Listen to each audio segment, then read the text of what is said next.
আসসালামু আলাইকুম, ফারজানা ইয়াসমিন স্বাগত জানাচ্ছি এনটিভির সন্ধ্যার খবরে। ক্রাউন সিমেন্ট শিরোনাম দেখছিলেন, এবার পুরো খবর। লাখো মানুষের পদযাত্রা সহ নানা কর্মসূচিতে তিস্তা নদী রক্ষার আওয়াজ তুলেছে দেশের উত্তর জনপদ।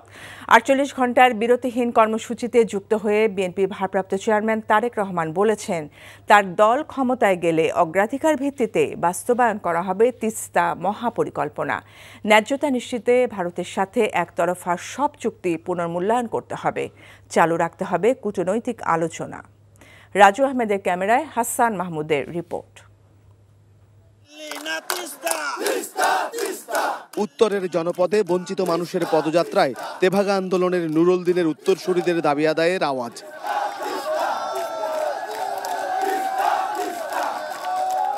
লাখো মানুষের পায়ে পায়ে এগিয়ে চলা আর কণ্ঠে এক স্লোগান, জাগোবাহে তিস্তা বাঁচাও।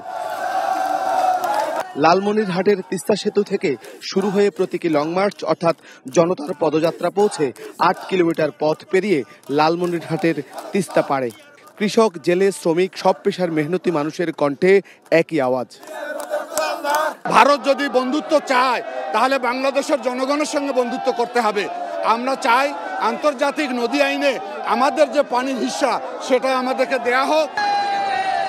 রুগ্ন শুকিয়ে যাওয়া তিস্তার হাঁটু পানিতে নেমে আন্দোলনকারীরা মানববন্ধনে অংশ নেয়, প্রদর্শন করে বিভিন্ন দাবির প্লেকার্ড। তিস্তা পাড়ে ৪৮ ঘণ্টা বিরতিহীন অবস্থান কর্মসূচিতে অংশ নেয়া ৫ জেলার ১১টি পয়েন্টে লন্ডন থেকে যুক্ত হয়ে একযোগে বক্তব্য দেন বিএনপির ভারপ্রাপ্ত চেয়ারম্যান তারেক রহমান। অঙ্গীকার করেন ক্ষমতায় গেলে তিস্তা নিয়ে বিএনপির পরিকল্পনার। আন্তর্জাতিক উদ্যোগের পাশাপাশি বিশেষ করে উত্তরাঞ্চলকে মরুকরণ থেকে বাঁচাতে তিস্তা মহাপরিকল্পনা বাস্তবায়নের কোনোই বিকল্প নেই। রাষ্ট্র পরিচালনার দায়িত্ব পেলে আগামী দিনে অবশ্যই আমরা অগ্রাধিকার ভিত্তিতে তিস্তা মহাপরিকল্পনা বাস্তবায়নের সব রকম উদ্যোগ আমরা ইনশাল্লাহ গ্রহণ করব। তারেক রহমান বলেন, অন্তর্বর্তী সরকারের উচিত হবে দ্রুত নির্বাচনের ব্যবস্থা করা। জাতীয় নির্বাচন নিয়ে এক এক উপদেষ্টা এক এক রকমের বক্তব্য এই খুনি মাফিয়া চক্রের সামনে বিশৃঙ্খলা সৃষ্টির পথ সুগম করে দেয়। এই জন্যই বিএনপি বারবার এই অন্তর্বর্তীকালীন সরকারের প্রতি তাদের কর্মপরিকল্পনার রোডম্যাপ ঘোষণা করার আহ্বান জানিয়েছে। নীলফামারী, কুড়িগ্রাম, গাইবান্ধা, রংপুরের লাখো মানুষের পদভারে মুখরিত হয়ে ওঠে তিস্তা পাড়ের জনপদ। তিস্তা চুক্তি এবং তিস্তা মহাপরিকল্পনা বাস্তবায়ন করবে আগামীতে ক্ষমতায় আসলে বিএনপি, এমন অঙ্গীকার করে তারেক রহমান বললেন, নিপীড়িত মানুষের পক্ষে থাকবে তাদের দল বিএনপি। সংস্কারের নামে নির্বাচন বিলম্বিত করার চেষ্টায় মানুষ অন্য কিছুর গন্ধ পাচ্ছে বলে মন্তব্য করেছেন বিএনপি মহাসচিব মির্জা ফখরুল ইসলাম আলমগীর। কারো ক্ষমতার খায়েশ থাকলে নতুন দলে যোগ দিয়ে ভোটের মাধ্যমে ক্ষমতায় আসার আহ্বান জানান তিনি। প্রয়োজনীয় সংস্কার শেষে দ্রুত নির্বাচন দেওয়ারও দাবি তার। সাইফুল ইসলাম সজলকে সাথে নিয়ে যশোর থেকে ইমরুল হাসানের রিপোর্ট। ক্যামেরায় ছিলেন ইউনুস আলী।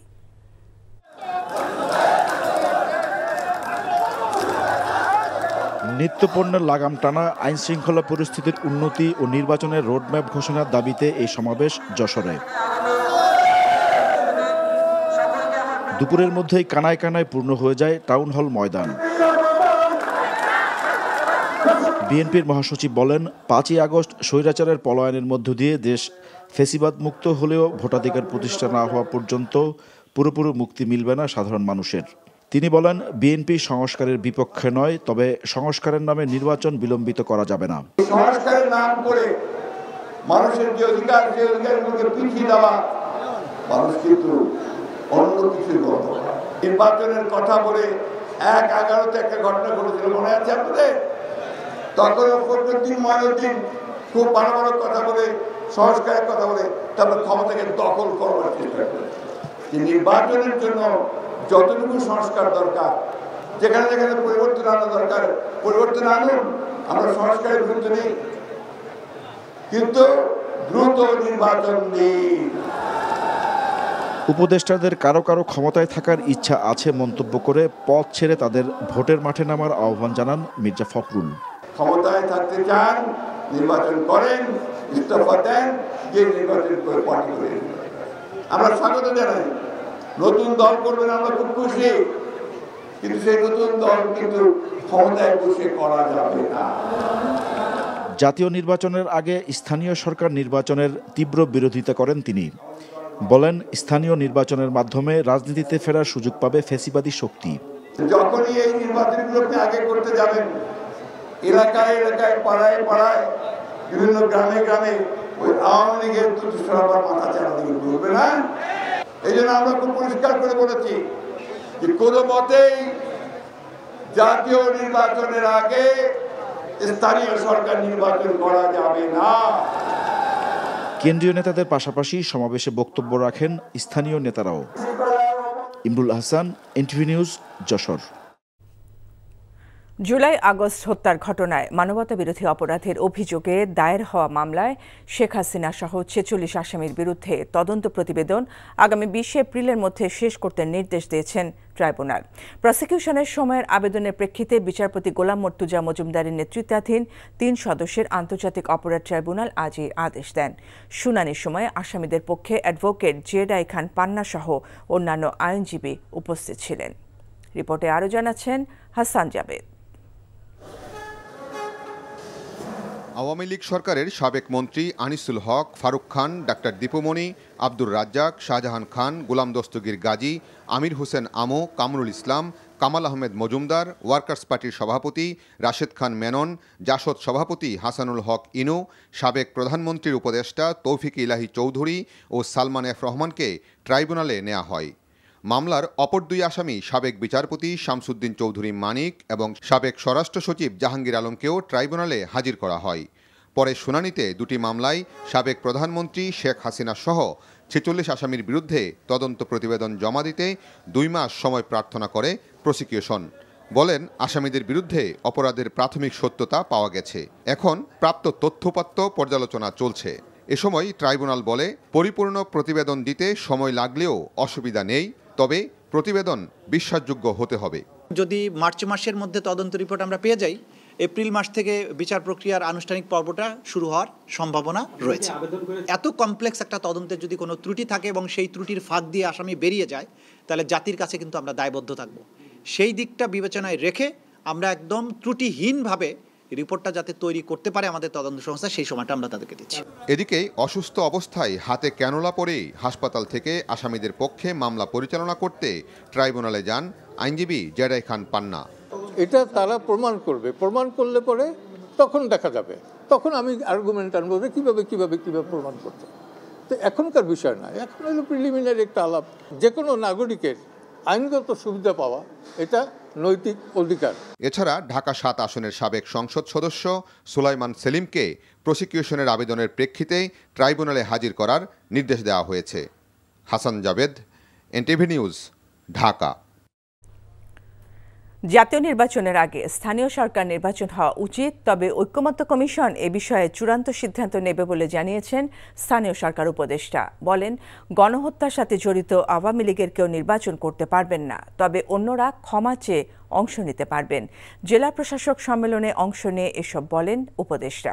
বিগত আওয়ামী লীগ সরকার প্রশাসনের কর্মকর্তাদের মাধ্যমে জনগণের উপর নিপীড়ন করেছে বলে জানিয়েছেন আইন উপদেষ্টা। আর ডেভিল থাকা পর্যন্ত হান্ট অভিযান চলবে বলে জানিয়েছেন স্বরাষ্ট্র উপদেষ্টা। রিপোর্ট করছেন রোকন উদ্দিন। জেলা প্রশাসক সম্মেলনের শেষ দিনের অধিবেশন শুরু হয় মঙ্গলবার সকাল ৯টায়।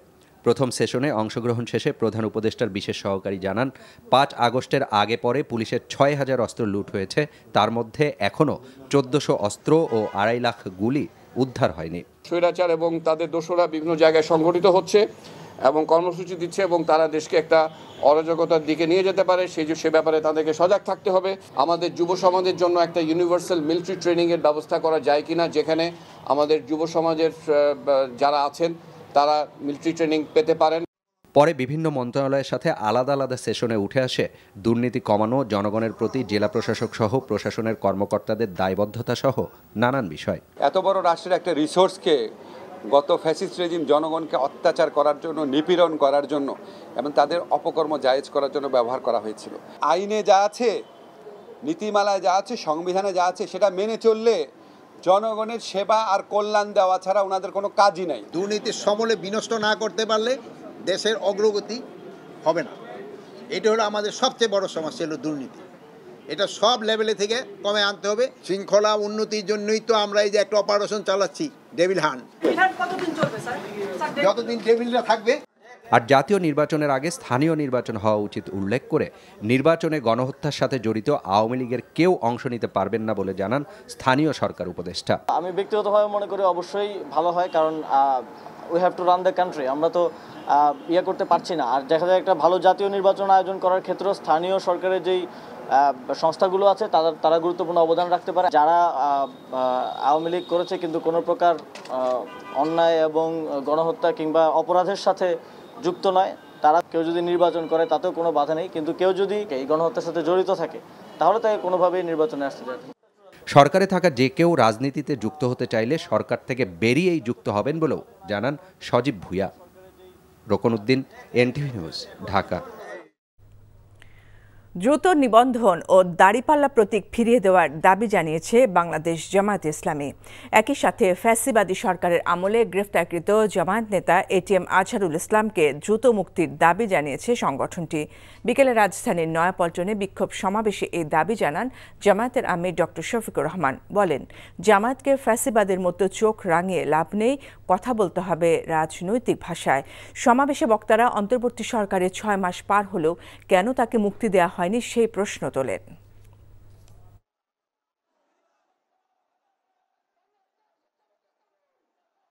আজহারুল ইসলাম সাহেব কবে মুক্তি হবেন সুস্পষ্টভাবে জানতে চাই সরকারের কাছে। আমরা তো চাইনি, কল্পনাও করিনি এইভাবে আমাদেরকে রাস্তায় নামতে হবে প্রিয় আজহার ভাইয়ের মুক্তির দাবিতে। আমরা বাধ্য হয়েছি। আমরা স্পষ্ট বার্তা দিতে চাই, তার মুক্তি না হওয়া পর্যন্ত এই সমাবেশ প্রথমও নয়, শেষও নয়। সমাবেশ, বিক্ষোভ, আন্দোলন অব্যাহত থাকবে। পাসপোর্ট পেতে পুলিশ ভেরিফিকেশন বাতিল করে পরিপত্র জারি করেছে স্বরাষ্ট্র মন্ত্রণালয়ের সুরক্ষা সেবা বিভাগ। সুরক্ষা সেবা বিভাগের পরিপত্রে এই তথ্য জানানো হয়। বলা হয়, নতুন পাসপোর্টের আবেদনের ক্ষেত্রে অনলাইনে যাচাইকৃত জাতীয় পরিচয়পত্রের তথ্যের ভিত্তিতে আবেদনকারীদের পুলিশ ভেরিফিকেশন ব্যতি রেখে পাসপোর্ট প্রদান করতে হবে। বিদেশে অবস্থানরত বাংলাদেশি নাগরিক এবং অপ্রাপ্তবয়স্কদের জন্য পাসপোর্টের নতুন আবেদনের ক্ষেত্রে অনলাইনে যাচাইকৃত জন্ম নিবন্ধন সনদের তথ্যের ভিত্তিতে পাসপোর্ট দিতে হবে। পাসপোর্ট পুনরায় ইস্যুর ক্ষেত্রে বিদ্যমান পাসপোর্টের সঙ্গে মৌলিক তথ্যের পরিবর্তন হলে জাতীয় পরিচয়পত্রে প্রদত্ত তথ্য দিয়ে পাসপোর্ট ইস্যু করা যাবে। র্যাব পুনর্গঠন ও নাম বদলের বিষয়ে সিদ্ধান্ত আইন শৃঙ্খলা সংক্রান্ত উপদেষ্টা কমিটির পরবর্তী বৈঠকে নেওয়া হবে বলে জানিয়েছেন স্বরাষ্ট্র উপদেষ্টা জাহাঙ্গীর আলম চৌধুরী। বিকেলে সচিবালয়ে কমিটির বৈঠক শেষে একথা জানান তিনি। হ্যাঁ, র্যাব নিয়ে আলোচনা হয়েছে এবং এইটার ব্যাপারে আমরা একটা প্রপোজাল পাঠিয়েছি, মানে একটা আইডিয়া দেওয়া হয়েছে একটা নাম এবং একটু ড্রেসের ক্ষেত্রে। আমরা আগামী সবাই, যেহেতু সবাই এটা নিয়ে একটু চিন্তা ভাবনা করতে হবে, তারপরে আগামী সবাই এটা সিদ্ধান্ত দরকার হলে নতুন করে গঠন করা হবে। না, এটা প্রধান উপদেষ্টার কাছে। এখানে আমরা আলোচনা করছি, একটা জিনিস করতে গেলে তো আগে নিজের ভিতরে তো একটা আইডিয়া আসতে হবে। উত্তরায় যে ঘটনা ঘটছে কিন্তু এটা সাথে সাথেই কিন্তু তাদের আইনের আওতায় আনা হয়েছে, তাদের কিন্তু সাথে সাথে অ্যারেস্ট করে। এখন আইন শৃঙ্খলার বাহিনীর কাজ হলো অ্যাকশনটা তারা সাথে সাথে নিতে পারতেছে কিনা। অ্যাসপায়ার টু ইনোভেট A2I প্রকল্পে দুর্নীতি ও অনিয়মের মাধ্যমে রাষ্ট্রীয় অর্থ আত্মসাতের অভিযোগ তদন্তে আইসিটি টাওয়ারে অভিযান চালিয়েছে দুর্নীতি দমন কমিশন দুদক।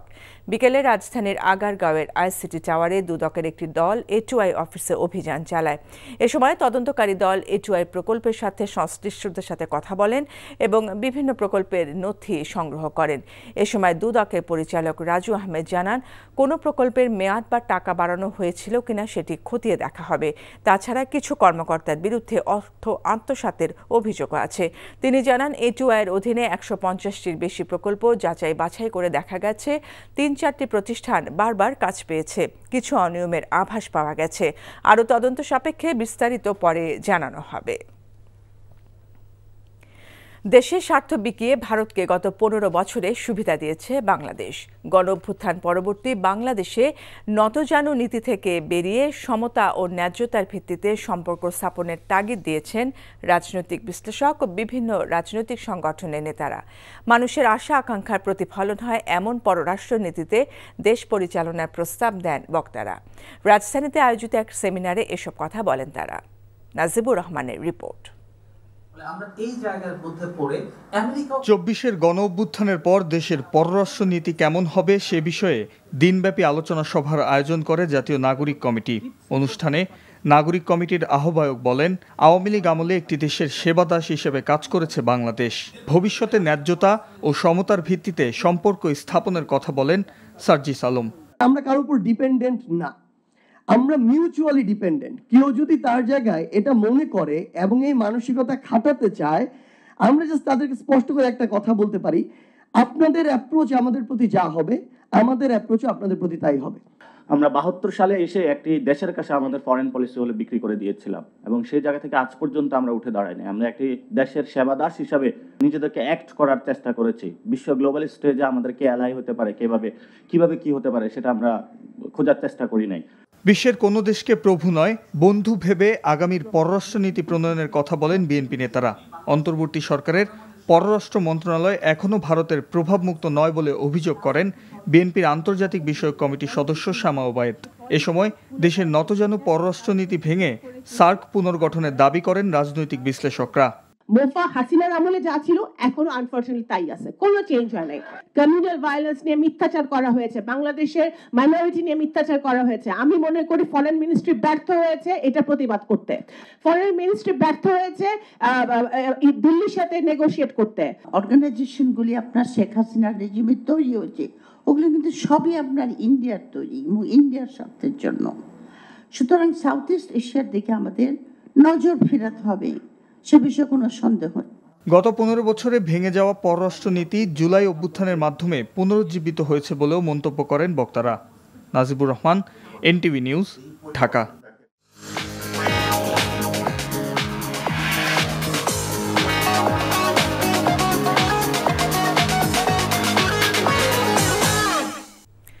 মার্কেন্টাইল ব্যাংক অর্থনীতির খবর। সপ্তাহের তৃতীয় কার্যদিবসে প্রধান শেয়ার বাজার ঢাকা স্টক এক্সচেঞ্জ ডিএসসিতে লেনদেনে অংশ নেওয়া বেশিরভাগ প্রতিষ্ঠানের শেয়ার ও ইউনিটের দাম কমেছে, ফলে কমেছে মূল্যসূচক। মূল্যসূচক কমলেও ডিএসসিতে প্রায় 600 কোটি টাকা লেনদেন হয়েছে।